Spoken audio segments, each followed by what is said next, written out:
ሰላም ጤና ይስጥልን። እንግዲህ ዛሬ አብርሃምና ሩታ ተፋጠው ያመሹበት ሰዓት ነው።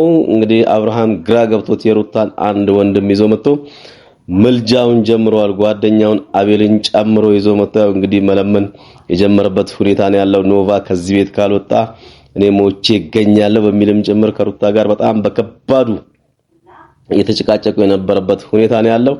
የሩታ ወንድም ደግሞ ኖቫን በቃ ይሄን ትልቅ ስራ ሰራህ ማለት ነው ወይ ለሷ ባል ፈልገህ አመጣህላት ማለት በቃ አንተ ትልቅ ጀብድ ሰርተህ ነው ወይ?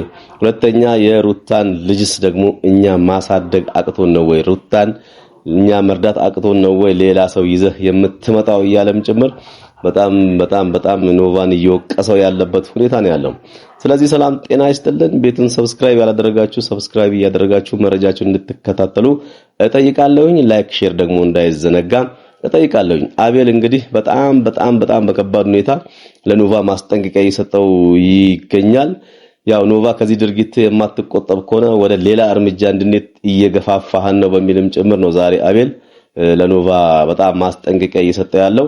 ኖቫ ደግሞ ያው የወንድሙን ምክር አልሰማም፣ ለሩታ አብርሃም የሚባል ሰው አያስፈልጋትም ብሎ ጭምር በጣም እየሞገተ ያለበት ሁኔታ ነው ያለው። አብርሃም እንግዲህ በመጨረሻ ላይ ራሴን ታመምኩኝ ዛሬ ማውራት አልችልም በሚልም ያክል ያው ከሩታ ጋር ምንም ነገር ሳይግባቡ አብርሃም ቤቱን ለቆ የወጣበት ሁኔታ ነው ያለው። ስለዚህ ሶስቱም ውጭ ላይ ነበሩ። እስኪ ቀጣይ ደግሞ ምንድነው የሚገጥመው ነገር? ነው አብርሃምና ሩታ ተመልሰው ወደ ትዳራቸው ይገቡ ይሆን ወይስ ደግሞ ሩታ እምቢ እንዳለች የኖቤልን ሐሳብ ተቀብላ ትዳራውን አፍርሳ ልጇን ከአባቱ ውጭ አድርጋ ታሳድግ ይሆን ወይ የሚለው ነገር የምንመለከተውና የምናየው ነው የሚሆነው። ስለዚህ የኖቤል ነገር በጣም አስቸጋሪ ሆኗል። እንግዲህ በአብርሃም ላይ ጣልቃ ገብ ሆኖ ሩታን ለማለያየት እያደረገ ያለው ጥረት አሁንም በጣም ገፍቶበታል።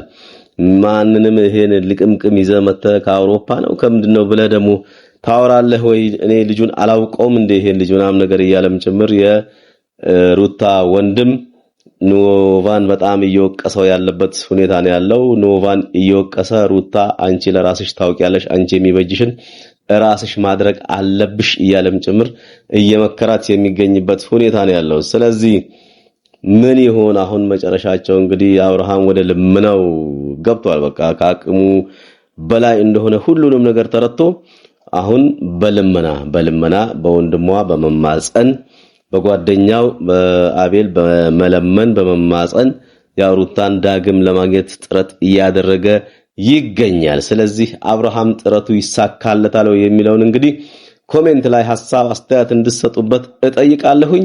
የዛሬን በዚህ አጠናቀኩኝ። ቸር ይግጠመን።